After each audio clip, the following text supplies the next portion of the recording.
ইদানিং বাংলাদেশে স্ত্রীদের দিয়ে ব্লগ ভিডিও বানিয়ে ফেসবুকে ইউটিউবে প্রচার করে অনেকে এটার নাম দিছে কাপল ব্লগ। এটা দিন দিন বেড়েই চলেছে। এ বিষয়ে যদি কিছু বলতেন।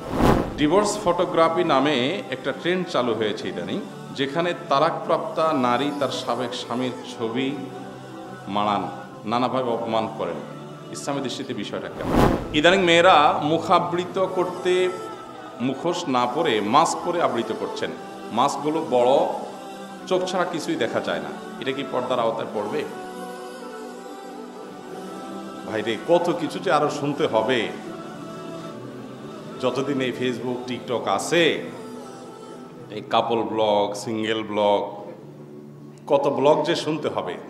দেখুন, স্বামী স্ত্রীর শুধু না, এখন আর একান্ত ব্যক্তিগত বলতে কিছু নেই।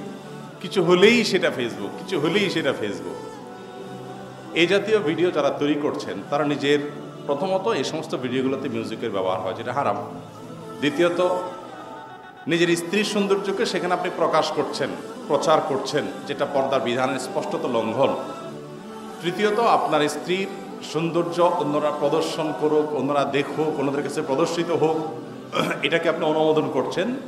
এর কারণে আপনি দায়ুজ হচ্ছেন। হাদিসের ভাষ্যে নবী সাল্লাল্লাহু আলাইহি ওয়াসাল্লাম বলেছেন, আদ-দায়ুস আল্লাযী ইউকিরু ফি আহলি আল-খাবাস। দায়ুস যে তার পরিবারের এ জাতীয় অন্যায় অপরাধকে, অশ্লীলতাকে সাপোর্ট করে, সে দায়ুস। আদ-দায়ুস, সে জান্নাতে প্রবেশ করবে না। বিধায় এই কাজগুলো অনেকগুলো হারামের সমাবেশ, একটা দুটা হারাম নয়। দেখুন, আমাদের যে সমস্ত ভাইরা এই জাতীয় কাজগুলো করেন, তাদেরকে আমরা বিনয়ের সাথে বলতে চাই, দাম্পত্য জীবনে সুখ শান্তির ক্ষেত্রে এগুলো অনেক বড় অন্তরায় এবং প্রতিবন্ধক। কারণ এই জাতীয় বিষয়গুলো দিন দিন যখন আস্তে আস্তে আপনার মধ্যে বেশি হতে থাকে, একটা পর্যায়ে দেখা যায় এগুলো থেকে পরকীয়ার পথে মানুষ হাঁটে এবং এগুলো থেকে সংসারে নানা রকমের অশান্তি শুরু হয়। হারাম অনেক রাস্তার নতুন করে খুলে যায়। সবচেয়ে বড় কথা হলো, আপনার এখানে মিউজিক থাকছে, পর্দাহীনতা থাকছে, আপনি দায়ুসগিরি করছেন এবং আপনার এই সমস্ত কাজগুলো অনেক সময় সাধারণত অ্যাডসেন্স করে উপার্জন করার জন্য করছেন, সেটা আরেক হারাম কাজ করছেন। অর্থাৎ বহুবিধ হারামের এখানে সমাবেশ ঘটে থাকে। এগুলো নির্লজ্জতা, এগুলো বেহায়াপনা। আমরা এর আগে বিভিন্ন সময় বলার চেষ্টা করেছি, আরবিয়ানদের মধ্যে অনেকেই আছেন যারা ব্যক্তিগতভাবে ইসলাম খুব ভালো প্র্যাকটিস করেন না। ইসলামের অনেক বিষয়ে তাদের অবহেলা উদাসীনতা আছে, কিন্তু নিজের মেয়েকে, নিজের স্ত্রীকে, মাকে, বোনকে পর্দা করার ব্যাপারে খুবই সচেতন। নিজে হয়তো ফিল্ম দেখে, অনেক হারাম কাজ করে, কিন্তু নিজের মা, বউ, বোন, ঘরের মেয়েদের পর্দার ব্যাপারে কোনো কার্পণ্য নাই। কারণ কি? কারণ সে বুঝে যে সে নিজে চোখের জানা করে যে বিভিন্ন মহিলাদেরকে দেখে বেড়াচ্ছে, সেটা ভিডিওতে, ফিল্মে, নাটকে, সিনেমাতে, বিভিন্নভাবে, ওইগুলো সবগুলো তো পবিত্র মন নিয়ে দেখে, তাই না? কি বলেন? নারী মায়ের জাতি, সম্মানের পাত্র, অতএব পবিত্র মন নিয়ে তো দেখে সবাই। তো যে দেখে সে আসামি, নিজেরটা তো নিজে জানে যে কি মন নিয়ে দেখছে। এই জন্য সে ভালো করে বোঝে, আমার স্ত্রীকে যদি আমি আরেকজনের কাছে এভাবে প্রদর্শন করি, আমার বোনকে, আমার মাকে যদি এভাবে আমি প্রদর্শন করি, তাহলে সেক্ষেত্রে দুনিয়ার হাজারো লাখো মানুষ যে দেখবে, তারা কি নিয়তে, কোন নজরে দেখবে? এই দেখাটা শুধু দেখা হবে নাকি এক্সরে হয়ে যাবে? এই দেখাকে শুধু দেখা হবে নাকি দেখা প্লাস মনের জেনা হবে? এটা বুঝে না এমন কোনো মানুষ দুনিয়াতে আছে? তাহলে আপনার স্ত্রীর ছবি দেখে, ভিডিও দেখে, তার বিভিন্ন দৃশ্য দেখে মনে মনে যেসব চিন্তা মানুষ করে, ওইগুলো যদি মুখে উচ্চারণ করতো আপনার সামনে, আপনি তো জুতা নিয়ে দৌড়াইতেন। তারা জুতা নিয়ে দাবাইতেন না? তাহলে আপনার বিবেক কিভাবে সায় দেয় যে আপনি এইভাবে তার সৌন্দর্যকে মানুষের সামনে বিলায় বেড়াবেন? আপনি তো শতভাগ নিশ্চিত যে আপনার স্ত্রীর সৌন্দর্য যখন আপনি মানুষের সামনে প্রদর্শন করে বেড়াচ্ছেন, শত শত মানুষ মনে মনে তাকে জেনা করছে, তার শরীরের বিভিন্ন অঙ্গ প্রত্যঙ্গ নিয়ে বাজে কল্পনা করছে। এই বাস্তবতাকে অস্বীকার করার সুযোগ আছে? বলো যে এ হুজুরদের মনটাই খারাপ, এই বেটারা কিছু বললেই খারাপ কথা চিন্তা করে। তো এখন আমার কথা হলো, যারা এই কথাগুলো বলেন, ওনাদের মনে কি আসে? ওনারা সত্য কথাটা বললেই হয়। ওনাদের মনে কি এরকম পবিত্র চিন্তা আসে কিনা? কি বলেন? উন্নত দেশগুলোতে যে মহিলারা খোলামেলা চলে, তাদের এই খোলামেলা দৃশ্যগুলো পুরুষরা দেখে সবাই পবিত্র চিন্তা করে? আপনাদের কারোর এরকম পবিত্র চিন্তা হয়? আল্লাহ তাআলা কি এটাকে এইভাবে সৃষ্টি করেছেন? অতএব কোনো স্বামী তার স্ত্রীর সৌন্দর্যকে এভাবে প্রদর্শন করা, সেটা যে নামেই হোক, আপনার এই কাপল ব্লগ হোক, সিঙ্গেল ব্লগ হোক বা অন্য কোনো নাম দিয়ে এগুলো করা কোনো অবস্থাতে জায়েজ নয়, যৌক্তিক নয়। এটা নির্বুদ্ধিতার পরিচয়, এটা রুচিহীনতার পরিচয়, এটা কুরুচিপূর্ণ মানুষের পরিচয়। আল্লাহ তাআলা আমাদেরকে বোঝার তৌফিক দান করুন। যারা এগুলোকে খুব বেশি আপনার তথাকথিত উদারতার নামে এগুলো করে থাকেন, তারা একটা সময় আফসোস করেন, আক্ষেপ করেন। এই পরিবারগুলো একটা সময় হয় পরকীয়ার দিকে চলে যায়, আর নাহলে স্বামী স্ত্রীর মধ্যে ভাঙন ধরে, আর না হলে আরও নানাবিধ অশান্তি এবং আপনার ভুল পথ এর দিকে তারা চলে যান এবং অন্যান্য অন্যায়ের পথ উন্মোচিত হয়। ডিভোর্স ফটোগ্রাফি নামে একটা ট্রেন্ড চালু হয়েছে ইদানিং, যেখানে তালাকপ্রাপ্তা নারী তার সাবেক স্বামীর ছবি মাড়ান, নানাভাবে অপমান করেন। ইসলামী দৃষ্টিতে বিষয়টা কেমন? খুবই জঘন্য এবং নিকৃষ্ট একটা কালচার এটি। আমরা দেখেছি সোশ্যাল মিডিয়ার কল্যাণে আজকাল অনেক মহিলারা তারা এই কাজটি করছেন। এটার নাম দিছে নাকি ডিভোর্স ফটোগ্রাফি, মানে তালাক হয়ে যায় সেটাকে সেলিব্রেট করে। কিভাবে সেলিব্রেট করে? স্বামীর ছবি, স্বামীর সাথে আগে থাকা যে ছবি আছে সেই ছবি প্রিন্ট করে, স্বামীর ছবির যে অংশে স্বামী আছে ওখানে আগুন ধরায় দেয়, উল্লাস করে। গতকালকে এরকম একটা লিঙ্ক কোথাও দেখছিলাম।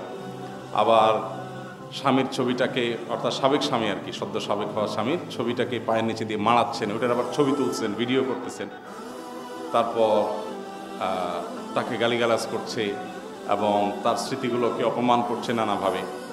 এটা এক ধরনের অসুস্থতা, আমার মনে হচ্ছে এটা এক ধরনের অসুস্থতা।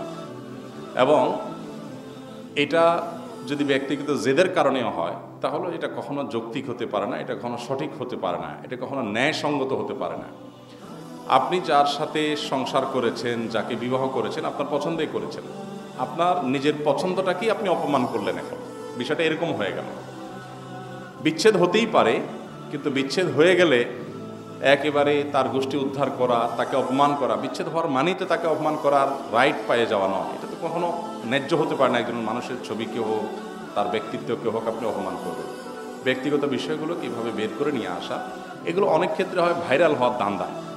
আজকাল ভাইরাল রোগটা এমন এক রোগে পরিণত হয়েছে, ভাইরাল হওয়ার জন্য যদি নর্দমার ময়লা এক চামচ বা এক বাটি খেয়ে ফেলতে হয়, তাও খেতে রাজি আছে কিছু মানুষ। বিনিময় কি হতে চায়? ভাইরাল হতে চায়। ভাইরাল হলাম, এটার জন্য যা দরকার। এই যে দেখেন না, কয়েকদিন আগেও দেখলাম যে টিকটক ভিডিও বানাতে গিয়ে প্রায় সময় দেখা যায় যে পড়ে যাচ্ছে, মারা যাচ্ছে, রিস্কের মধ্যে নিজেকে ফেলে দিচ্ছে, তারপরেও কি হতে চায়? ভাইরাল হতে চায়। এটা খুবই অসুস্থ একটা প্রতিযোগিতা। আমাদের সমাজে কদিন পর পর এই জাতীয় অনেক ট্রেন্ড চালু হয়। শয়তান আসলে বসে নেই, শয়তানের শয়তানি এর রকম ফের আছে, সে বিভিন্ন আইটেমের শয়তানি করে। এটা একটা শয়তানি আর কি। না হলে কোনো স্বামী স্ত্রীর মধ্যে পরিবনা হচ্ছে না, কোনো কারণে বিচ্ছেদ হতে পারে। বিচ্ছেদ এটা কখনো আনন্দের বিষয় তো হতে পারে না, বিশেষ করে স্বামী স্ত্রীর বিচ্ছেদ, এটা তো কোনো আনন্দের বিষয় হতে পারে না। যদি মনে হয় যে ভদ্রলোক আসলে অনুপযুক্ত ব্যক্তি, তার সাথে সংসার করা যায় না, আসলেই তার সাথে বিচ্ছেদ ছাড়া কোনো উপায় ছিল না, তাহলে বিষয়টা দুঃখজনক অধ্যায়। এটা তো সেলিব্রেট করার কিছু হতে পারে না। হ্যাঁ, আল্লাহ তাআলা তার থেকে মুক্তি দিয়েছেন, সেজন্য আল্লাহকে শুকরিয়া আদায় করতে পারেন, কিন্তু সেলিব্রেট হতে পারে, সেলিব্রেশন হতে পারে না।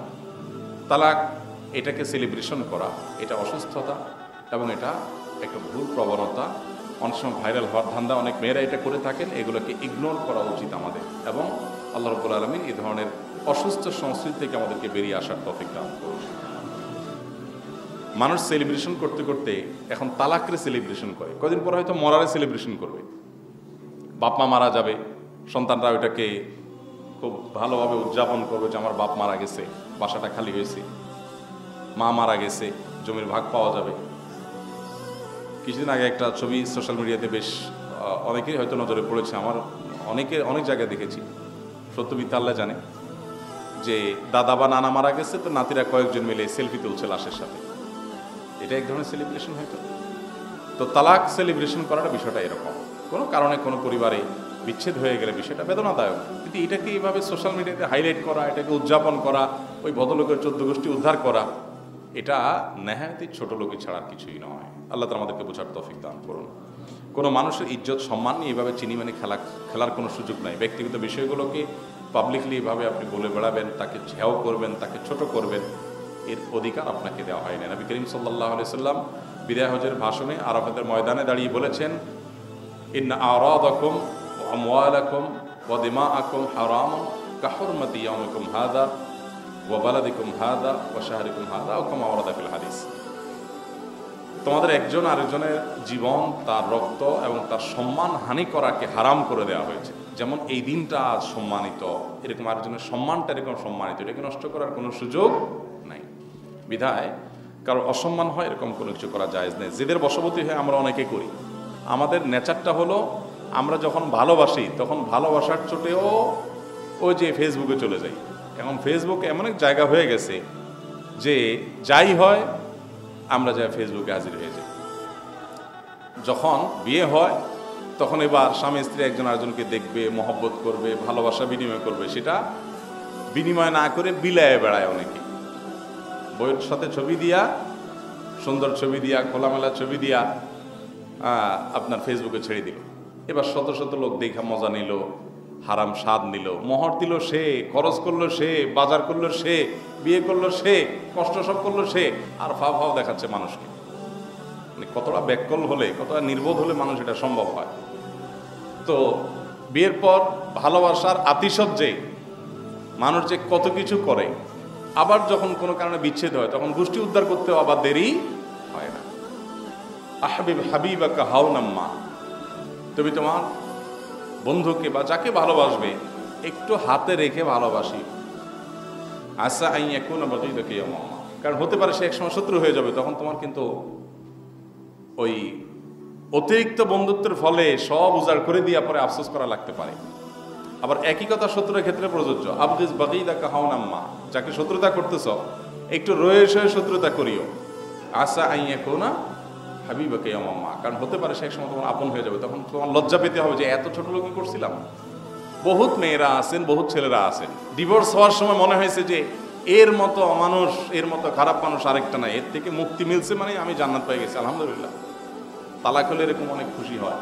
আবার এই একই লোক 2-4-5 বছর পর আরেকটা ঘর করার পরে, আরেকটা সংসার করার পরে এবার বলে না আগেরটাই ভালো ছিল। আগেরটা কি ছিল? ভালো ছিল। এবং আগেরটা ফিরে আসার জন্য চেষ্টাও করে। তাহলে এই ছবি টবি পাড়াইয়া মাড়াইয়া আগুন ধরাইয়া আর এই পাগলামি মাতলামি করে একসময় নিজেরই লজ্জা পেতে হতে পারে। আল্লাহ তাআলা আমাদেরকে সঠিকটা বোঝার তৌফিক দান করুন। ইদানিং মেয়েরা মুখাবৃত করতে মুখোশ না পরে মাস্ক পরে আবৃত করছেন। মাস্কগুলো বড়, চোখ ছাড়া কিছুই দেখা যায় না। এটা কি পর্দার আওতায় পড়বে? দেখুন, মাস্ক অথবা যে কোনো কিছু দিয়ে যদি নিজের সৌন্দর্যকে আবৃত করতে পারেন তাহলে সেটা পর্দা হিসাবে বিবেচিত হবে, সেটা পর্দা হিসাবে ধর্তব্য হবে। পর্দা হিসাবে ধর্তব্য হওয়ার জন্য কাপড়ের নেকাবি পড়তে হবে এমনটা বাধ্যবাধকতা নেই। করোনা এসে আমাদের জন্য একটা ভালো রাস্তা খুলেছে। করোনা যে কত কিছু দিয়ে গেছে, অনেক কিছু নিয়ে গেছে, কিন্তু অনেক কিছু দিয়েও গেছে।